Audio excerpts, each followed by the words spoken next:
Good morning.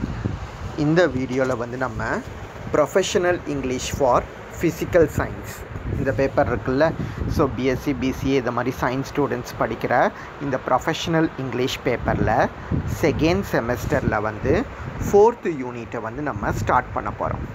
So 4th யூனிட்டில் வந்து முதல்ல கொடுத்துருக்கிற சோர்ஸ் பேசேஜ் என்னது அப்படின்னா, walking on water like a water strider. So water strider மாதிரி வாட்டர் மேலே நடக்கிறது அப்படின்ட்டு தான் வாக்கிங் ஆன் வாட்டர் மேலே நடக்கிறது, வாட்டர் ஸ்ட்ரைடர் மாதிரி. ஸோ அதை பற்றி தான் இதில் பார்க்க போகிறோம். It is a glimpse on surface tension, அதாவது மேற்பரப்பு இழுவிசை. சர்ஃபேஸ் டென்ஷன் தெரியும்ல, அதை பற்றின ஒரு பார்வை. ஸோ அதுதான் வந்து இந்த சோர்ஸ் பேசேஜில் வந்து நம்ம பார்க்க போகிறோம். ஓகேவா? Splash through a puddle and you get your feet wet. ஒரு குட்டையாக தண்ணி வந்து தேங்கி ஒரு குட்டை இருக்கும்ல, அந்த குட்டையில் நம்ம நடந்து போனோம் அப்படின்னா வந்து தண்ணீர் வந்து தெறிக்குமா? ஸோ தெறிச்சு உங்கள் கால்களை வந்து ஈரமாக்குங்க. ஸ்பாஷ் த்ரூ எ படல், அந்த குட்டையில் தேங்கி இருக்கிற தண்ணியில் நடந்து உங்கள் and you get your feet wet. So உங்கள் கால்களை வந்து ஈரமாக்குங்க. But little insects called water striders. ஆனால் சின்ன சின்ன பூச்சிகள், அந்த பூச்சிகளை தான் நம்ம என்னென்னு சொல்லுவோம்னா வந்து வாட்டர் ஸ்ட்ரைடர் அப்படின்ட்டு சொல்லுவோம். Can skim right across the water's surface. ஆனால் அந்த ஸ்கின் ரைடர்ஸுங்கிற சொல்லப்படுற பூச்சிகள் வந்து நீரோட மேற்பரப்புலேயே வந்து சரியாக செல்ல முடியும். ஆனால் நம்ம அந்த தண்ணீர் மேலே நேராக கால் வந்து வைக்க முடியாது, அது தண்ணிக்குள்ளே நம்ம கால் மூழ்கிடும். ஆனால் அந்த வாட்டர் ஸ்ட்ரைடர்ஸ் என்ன செய்யும் அப்படின்னா, அந்த தண்ணி மேலேயே எக்ஸாக்டாக தன்னோட காலை வந்து வைக்கும். ஹவு தே டூ இட், அது வந்து எப்படி செய்யுது? They are very small but that's not it. ஆனால் அது வந்து ரொம்ப சின்ன ஒரு இன்செக்ட் தான், ஆனால் அது வந்து ஒரு விஷயமே வந்து இல்லை. தே ஆர் வெரி லைட், அது ரொம்ப லைட்டான ஒரு தானே ஒரு இன்செக்ட் அப்படிங்கிறது மனுஷங்களை கம்பேர் பண்ணும்போது ரொம்ப எளிமையாக வந்து இருக்கக்கூடியது. But's not every thing either, இது எல்லாமே ஒரு பொருட்டே வந்து கிடையாது. Let's find out one of the key reasons of water striders. So இந்த வாட்டர் ஸ்ட்ரைடர்ஸுங்கிற இந்த இன்செக்ட் வந்து எப்படி இந்த நீர் மேலே எக்ஸாக்டாக உட்காருது இல்லை போகுது அப்படிங்கிற ரீசனை தான் வந்து இதில் நம்ம பார்க்க போகிறோம். ஓகேவா? Before going in to it let's know something about water. So அதை பற்றி பார்க்க போகிறதுக்கு முன்னாடி தண்ணீரை பற்றி ஒரு சில விஷயத்தை வந்து நம்ம தெரிஞ்சுக்கணும். ஓகேவா? Spill water and a plastic table, it will form droplets. So தண்ணியை வந்து ஒரு டேபிள் மேலே வந்து தெளிங்க. ஸோ தெளித்தா என்ன ஆகும்? அங்கங்கே நீர் துளிகள் வந்து வர ஆரம்பிக்குமா? டைனி பால்ஸ் ஆஃப் வாட்டர், சின்ன சின்ன இதை மாதிரி நீர்த்துளிகள் வந்து இருக்குமா அங்கங்கே ஒரு டேபிள் மேலே தண்ணி தெளித்தா? ஸோ அதை தான் வந்து சொல்லியிருப்பாங்க. This happens because of surface tension. So அது எதனால் அப்படி வந்து உருவாகுது அப்படின்னா, அதுக்கு தான் வந்து இந்த சர்ஃபேஸ் டென்ஷன் அப்படிங்கிறது வந்து காரணமாக இருக்குது. Water molecules are attracted to each other and they form weak bonds between each other. அந்த வாட்டர் மாலிக்யூல்ஸ் இருக்குல்ல, அந்த நீரோட மூலக்கூறுகள், அது என்னவாகுது அப்படின்னா ஒன்றுக்கு ஒன்று வந்து பின்னி பிணைந்து வந்து இருக்கும். ஓகேவா? தண்ணீரில் உள்ள மூலக்கூறுகள் வந்து ஒன்றோடொன்று ஈர்க்கப்பட்டு அவைகளுக்கு இடையே பலவீனமான பிணைப்புகள் வந்து உருவாகுது. Where these molecules meet air, the exposed water molecules can't attach to any more molecules in front of them as there is air. Where என்ன சொல்லியிருக்கிறாங்க? Where these molecules meet ஏர் அப்படின்ட்டு சொல்லியிருக்கிறாங்களா? அதாவது இந்த மூலக்கூறுகள் வந்து காற்றில் வந்து சந்திக்கும் இடத்துல பார்த்தோம் அப்படின்னா அது மூலமாக வெளிப்படும் நீர் மூலக்கூறுகள் காற்றின் காரணமாக தங்களுக்கு முன்னால் உள்ள வேறு எந்த மூலக்கூறுகளோடையும் இணைக்க முடியாது அப்படின்ட்டு சொல்கிறாங்க. ஸோ அந்த மாலிக்யூல்ஸ் வந்து காற்றில் வந்து ஒன்றோடொன்று சந்திக்கும் போது த எக்ஸ்போஸ்டு வாட்டர் மாலிக்யூல்ஸ், அதில் எக்ஸ்போஸ் ஆகிற அந்த நீர் மூலக்கூறுகள் வந்து can't attach to any more molecules, வேறு எந்த மூலக்கூறுகளோடையும் வந்து இணைய முடியாது. இன்ஃப்ரண்ட் ஆஃப் தெம், அது பக்கத்தில் உள்ள வேறு எது கூடயும் இணைய முடியாது. ஏன்னா அதில் காற்று இருக்குது அப்படிங்கிறதுனால. Instead, அதற்கு மாறாக they end up attaching to the water molecules next to them, holding even tighter. So அதாவது தங்களுக்கு அடுத்துள்ள நீர் மூலக்கூறுகளோடு இது வந்து இணையுது, அவற்றை இன்னும் இறுக்கமாக பிடித்து கொள்கிறது அப்படின்ட்டு சொல்லலாம். These molecules resist anything that tries to break them up. So அந்த மாதிரி இந்த மூலக்கூறுகள் வந்து அவற்றை உடைக்க முயற்சிக்கும் எதையும் வந்து எதிர்க்கும். அதுதான் வந்து சொல்லியிருப்பாங்க. A single water droplet will form with its outer layer of water molecules acting somewhat like a very thin skin that holds the droplet together, which is called the surface tension. So இந்த surface tensionக்கு definition என்னது அப்படின்னா, ஒற்றை நீர்த்துளி உருவாகும் போது அதை வெளிப்புற அடுக்கில் உள்ள நீர் மூலக்கூறுகள் வந்து சற்றே மெல்லிய தோல் போல செயல்படுகிறது. ஸோ இதுதான் வந்து என்னென்னு சொல்லுவோம்னா வந்து புவியீர்ப்பு இழுவிசை அப்படின்ட்டு வந்து சொல்லுவோம். A single droplet of water, ஒரு சிறு ஒற்றை நீர்த்துளி will form with its outer layer, ஒரு அந்த ஒற்றை நீர்த்துளி வந்து உருவாகும் போது outer layerனா அதனோட வெளிப்புறம் of water molecules, வெளிப்புறத்தில் உள்ள நீர் மூலக்கூறுகள் வந்து acting somewhat like a very thin skin, சற்றே மெல்லிய தோல் போல் வந்து செயல்படுது. ஸோ அதுதான் வந்து அந்த ட்ராப்லெட்ஸை வந்து ஒன்றா வச்சுக்குது. ஸோ இதை தான் வந்து என்னென்னு சொல்லுவோம்னா புவியீர்ப்பு மேற்பரப்பு இழுவிசை அப்படிங்கிற மாதிரி நம்ம சொல்லுவோம். ஓகேவா? வாட்டர் ஆல்சோ ஹேஸ் பயோயன்சி அப்படின்ட்டு கொடுத்துருக்காங்களா. ஸோ பயோயன்சிக்கு மீனிங் பார்த்தோம் அப்படின்னா the ability to float or rise up within some liquid or gas. ability to float na அந்த மிதக்கும் தன்மை அப்படின்ட்டு சொல்லுவோம். என்ன within some liquid or gas. So லிக்விட்லேயோ கேஸ்லேயோ வந்து மிதக்கும் தன்மையை தான் வந்து பயோயன்சி அப்படின்ட்டு சொல்லுவோம். வாட்டருக்கு வந்து பயோயன்சி உண்டு, ஏன்னா வாட்டரில் வந்து நம்மளால மிதக்க வந்து முடியும், தண்ணீருக்கு மிதக்கும் தன்மை உண்டு. This is the upward force that a fluid exerts towards something being pressed against it. So இது ஒரு திரவத்தோட மேல் நோக்கிய விசை, அதற்கு எதிராக அழுத்தப்படும் ஒன்றை நோக்கி வந்து இது செயல்படுது. அதற்கு எதிராக அகைன்ஸ்ட் இட்னா அதற்கு எதிராக அழுத்தப்படும் ஒன்றை நோக்கி தான் வந்து அது செயல்படுகிறது அப்படின்ட்டு சொல்லலாம்.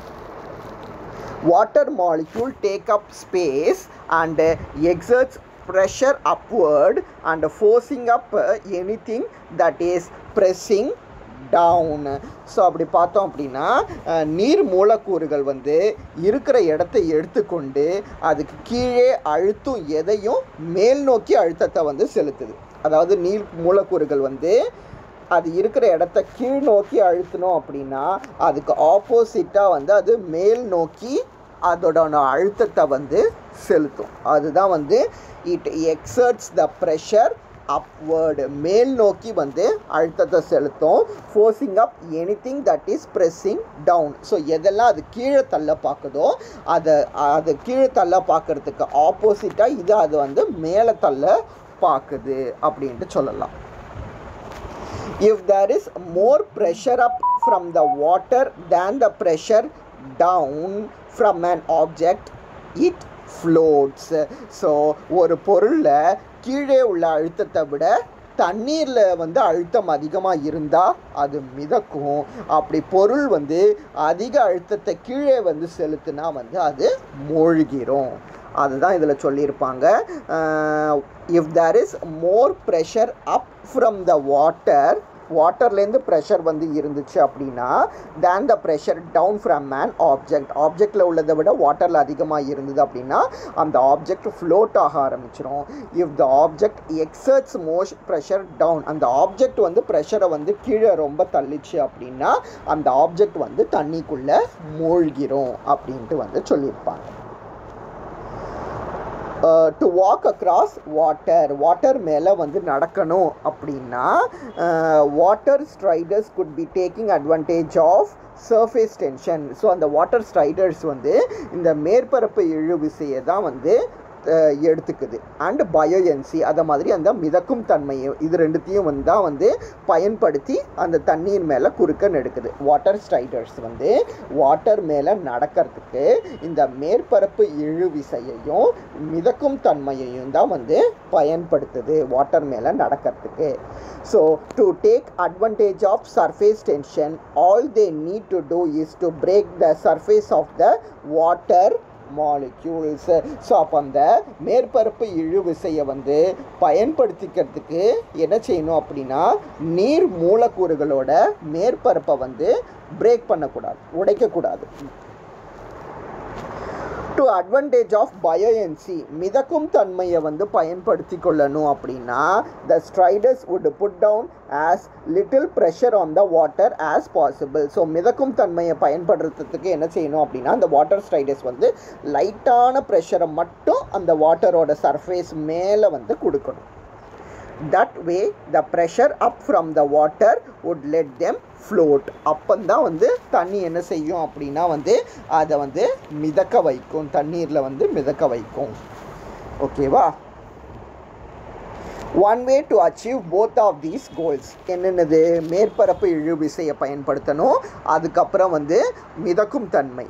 இது ரெண்டுத்தையும் வந்து சரியாக பயன்படுத்தணும் அப்படின்னா is to spread out. So பரப்புதல் வந்து எடையை பரப்புதல் தான் வந்து இது ரெண்டுத்துக்குமே வந்து முக்கியம். A water strider has 6 long legs. So அந்த வாட்டர் ஸ்ட்ரைடர்ஸுக்கு வந்து 6 நீண்ட கால்கள் வந்து இருக்குது. Those legs are spread wide across the water. So அப்போ அந்த காலை வந்து இதை மாதிரி நீட்டி 6 பக்கமும் வந்து அது வச்சுக்குது. ஒட்டி வச்சுக்காம அந்த ஸ்ட்ரைடர்ஸ் என்ன செய்யும் அப்படின்னா இதுதான் வாட்டர் ஸ்ட்ரைடர். கால்களை வந்து எந்த இடத்துல வச்சுருக்கு பாருங்கள், இதை மாதிரி நீட்டி வச்சுக்கணும் கால்களை. ஓகேவா? ஒரே இடத்துல வைக்காமல் தனித்தனியாக வந்து வச்சுக்கும். Those legs are spread across the water. This increased area என்ன? ஒரு கால் இங்கே இருந்தால் இன்னொரு கால் இங்கே இருக்குமா? அப்போ இந்த ஏரியா வந்து கூட இருக்குதா அதிகமாக? So this increased area let them spread their weight out. அப்போ அந்த வாட்டர் ஸ்ட்ரைடரோட வெயிட், அதனோட வெயிட் வந்து எல்லா பக்கமும் வந்து பிரிஞ்சு போயிடும். which helps each leg to exert less pressure on the water. So அந்த ஸ்ட்ரைடரோட வெயிட் என்னவாகும் அப்படின்னா எல்லா பக்கமும் பிரிஞ்சு போகிறதுனால இந்த கால்லேருந்து இந்த தண்ணீர் மேலே வந்து கொடுக்குற ப்ரெஷர் வந்து கம்மியாகும். இந்த கால்லேருந்து இந்த தண்ணி மேலே கொடுக்குற ப்ரெஷர் வந்து கம்மியாகும். ஸோ இடம் வந்து தனித்தனியாக பிரிஞ்சு போயிட்டதுனால ப்ரெஷர் வந்து என்னவாகும் அப்படின்னா ஆட்டோமேட்டிக்காக வந்து கம்மியாயிரும். And fails to break through the surface tension. So அதனால வந்து அது சர்ஃபேஸ் டென்ஷனை வந்து பயன்படுத்திக்கலாம்.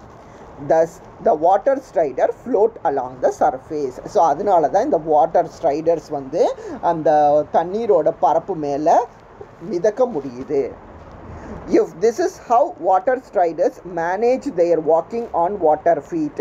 ஸோ இப்படி தான் அந்த வாட்டர் ஸ்ட்ரைடர்ஸ் வந்து அந்த ஒரு நீர் மேலே மிதக்குது அப்படின்னா then there is something that explains the spreading weight over an increased area helps things to float.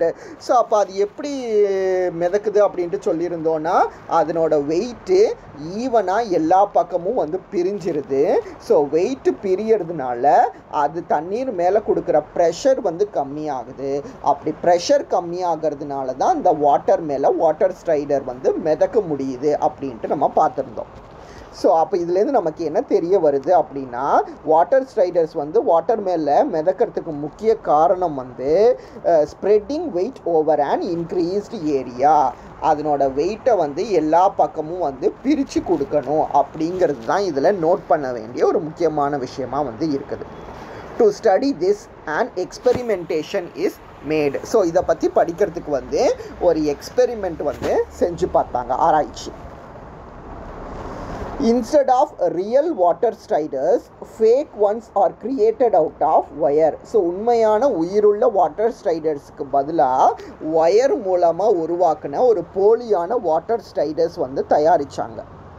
A tray of water and a ruler are also used. So tray of வாட்டர்னால் இதுதான் வந்து உங்களுக்கு ட்ரே, அதில் தண்ணியை வச்சுக்கிட்டாங்க. ரூலர்னால் இந்த scale, அதையும் வந்து அவங்க எடுத்துக்கிட்டாங்க. ஓகேவா. A spool of wire 0.25 millimeter. So wire வந்து இங்கே கொடுத்துருக்காங்களா. ஸோ இதுதான் இந்த ஒயரோட அளவு வந்து 0.25 millimeter thickness is taken. அதை எடுத்துக்கிட்டாங்க. ஸோ இதை தான் வந்து என்ன சொல்லுவோம் அப்படின்னா வந்து 30 kg ஒயர் அப்படின்ட்டு சொல்லுவோம். ஸோ ஒயரிங் படித்தவங்களுக்கு தெரிஞ்சிருக்கும் 30 kg ஒயர் அப்படிங்கிறது. This wire is so light that the digital scale cannot even measure it. இந்த ஒயர் வந்து ரொம்பவே வந்து மெலிசானது. டிஜிட்டல் ஒயர்னால கூட அதை வந்து மெஷர் பண்ணவே முடியாது, அளவிடவே முடியாது. அந்த அளவுக்கு அது வந்து ரொம்பவே மெலிசானது. To make sure that the fake water striders are all of the same mass, the wire is cut into pieces of the same length 20 centimeter. So to make sure that the fake water striders are all of same mass, போலியா உருவாக்குன அந்த water ஸ்ட்ரைடர்ஸ் எல்லாத்துக்குமே வந்து mass அந்த அளவு வந்து சேமாக இருக்குதா அப்படின்ட்டு பார்க்கறதுக்கு என்ன செஞ்சாங்க அப்படின்னா அந்த ஒயரை வந்து ஒரே லெங்க்த்துக்கு தான் வந்து கட் பண்ணாங்க. 20 சென்டிமீட்டர் நீளத்துக்கு ஒரே அளவாக வந்து கட் பண்ணாங்க. To make fake water striders with a larger and a smaller surface area. So அந்த வாட்டர் ஸ்ட்ரைடர்ஸில் சர்ஃபேஸ் ஏரியா அதிகமாக இருக்கிற மாதிரியும் கண்டுபிடிச்சாங்க, சின்னதாக இருக்கிற மாதிரியும் வந்து உருவாக்குனாங்க. The wire is formed into flat circles of different diameters. So இதை மாதிரி வந்து பெரிய சர்க்கிள் இருக்கிற மாதிரியும் ஒயரை எடுத்துக்கிட்டாங்க, சின்ன சர்க்கிளாக இருக்கிற மாதிரியும் வந்து ஒயர் வந்து எடுத்துக்கிட்டாங்க. ஸோ அதை தான் வந்து இங்கே சொல்லியிருப்பாங்க. To make fake water striders with a larger and a smaller surface area. Large surface ஏரியாவும் இருக்கலாம், ஸ்மால் சர்ஃபேஸ் ஏரியாவும் இருக்கலாம். ஸோ அதுக்கு என்ன செஞ்சாங்க அப்படின்னா wire is formed into flat circles of different diameters. Small and large circles இருக்கும். அது மாதிரி 5 circles of different sizes are used and tested 12 times each. So 5 different சைஸில் வந்து போலியான வாட்டர் ஸ்ட்ரைடர் தயாரித்தாங்க. ஒவ்வொன்றுத்தையும் வந்து 12 முறை வந்து எக்ஸ்பெரிமெண்ட்டுக்கு வந்து உட்படுத்தினாங்க. How much area do these circle contain? இந்த சர்க்கிளோட ஏரியா வந்து எவ்வளவா இருக்கும்? If you have the diameter of a circle, உங்ககிட்ட சர்க்கிளோட டயமீட்டர் இருந்தது அப்படின்னா உங்களுக்கு ஏரியா கண்டுபிடிக்கிறது வந்து ஈஸி. ஏன்னா நமக்கு இந்த ஃபார்முலா தெரியும். ஏரியா ஆஃப் த சர்க்கிள் வந்து πr² அப்படிங்கிறது வந்து தெரியும். அண்ட் ரேடியஸுங்கிறது வந்து ட்வைஸ் த டயமீட்டர் அப்படிங்கிறதும் வந்து தெரியும். diameter is twice the radius. Diameter is twice the radius அப்படிங்கிறதுனால அதுலேருந்து நம்ம டயமீட்டர் தெரிஞ்சால் ரேடியஸ் கண்டுபிடிச்சிடலாம். ஸோ அதை வச்சு ஏரியா கண்டுபிடிக்க முடியும். பையோட வேல்யூவும் நமக்கு தெரியும். ஸோ இதை தான் என்னன்னு சொல்லுவோம்னா இட் இஸ் த ரேஷியோ. இதுதான் வந்து ஒரு ரேஷியோன்னு சொல்லுவோம், அல்லது relationship between circumference of a circle and diameter. So டயமீட்டருக்கும் சர்க்கம்ஃபரன்ஸுக்கும் உண்டான ஒரு ரேஷியோ, விகிதாச்சாரம் அல்லது ஒரு உறவு முறை அப்படின்ட்டு இதை தான் வந்து நம்ம சொல்லுவோம். ஓகேவா. இதில் ஆறுங்கிறது வந்து radius which is half the diameter. ரேடியஸுங்கிறது வந்து டயமீட்டரில் வந்து பாதி. ஓகேவா. in each circle is placed gently on the tray of water. So ஒவ்வொரு சர்க்கிளையும் வந்து அந்த ட்ரே மேலே வந்து வச்சிடுறாங்க. does it sink or float? அது வந்து அப்போ அந்த சர்க்கிளை தண்ணி மேலே வச்சோன்னா அது மிதக்குமா மூழ்குமா? The data is organized into a spreadsheet. So 12 முறை ஆராய்ச்சி பண்ணாங்கன்னு சொல்லியிருந்தோம். ஸோ 12ஐயும் இதை மாதிரி ஒரு டேட்டாவாக வந்து அவங்க என்ன செஞ்சாங்க அப்படின்னா வந்து ரெக்கார்ட் பண்ணாங்க. ஓகேவா. The number of times the circles in each group sink அல்லது ஃப்ளோட் இஸ் நோட்டட். மிதந்ததுன்னா அது வந்து 1, மூழ்கிச்சுன்னா வந்து 0 அப்படிங்கிற மாதிரி அவங்க நோட் பண்ணாங்க. ஸோ அதை தான் வந்து இப்படி வச்சுருக்கிறாங்க. For smallest circle size, only 8% of circles floated. So சின்ன சர்க்கிளாக வந்து இருந்துச்சு அப்படின்னா அதில் 8% தான் வந்து என்னது அப்படின்னா வந்து மிதந்துச்சு, மிச்சது எல்லாமே வந்து மூழ்கிருச்சு அப்படின்ட்டு சொல்கிறாங்க. அதை மாதிரி சர்க்கிள் வந்து பெருசாக இருந்துச்சு அப்படின்னா 100% of the circles popped neatly on the surface. பெரிய சர்க்கிள் எல்லாமே வந்து 100% வந்து மிதந்தது. ஓகேவா?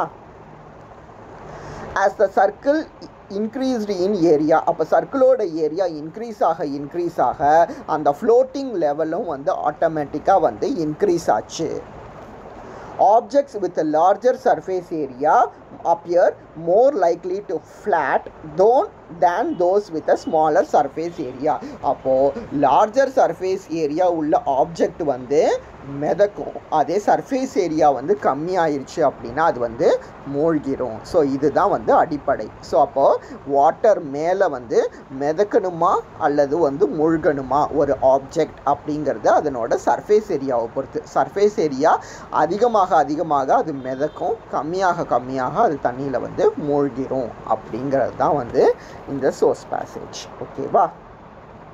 சரி, ஸோ இந்த சோர்ஸ் பேசேஜில் வந்து கொடுத்துருக்கிற வேர்ட்ஸுக்கெல்லாம் இங்கே வந்து மீனிங்ஸ் கொடுத்துருக்குறாங்க. ஸோ இது வந்து நீங்கள் வந்து பார்த்துக்கோங்க என்ன அப்படிங்கிறது. பயோஎன்சினா என்னன்னு கொடுத்துருப்பாங்க, அதுக்கப்புறம் மாஸ் பற்றி கொடுத்துருக்குறாங்க, வாட்டர் ஸ்ட்ரைடர்னால் வந்து என்ன அப்படிங்கிறத வந்து கொடுத்துருக்குறாங்க, அதுக்கப்புறம் சர்ஃப்டாண்ட் அப்படின்னா என்னன்னு கொடுத்துருக்குறாங்க.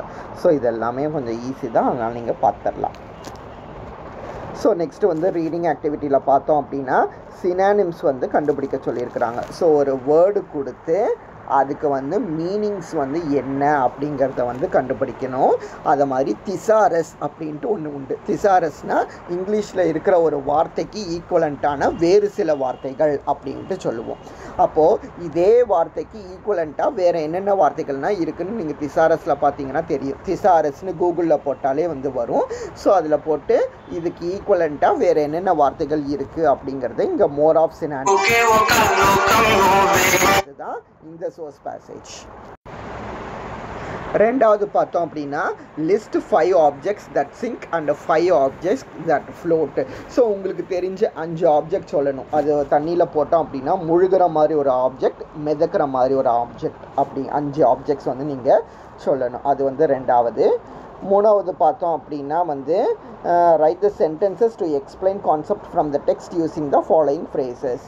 இப்போது suppose on the other hand அப்படின்ட்டு கொடுத்துருக்குறாங்க அப்படின்னா இந்த ஆன் த அதர் ஹேண்டுங்கிற இந்த வார்த்தையை பயன்படுத்தி நீங்கள் ஒரு சென்டென்ஸ் வந்து ஃபார்ம் பண்ணணும்.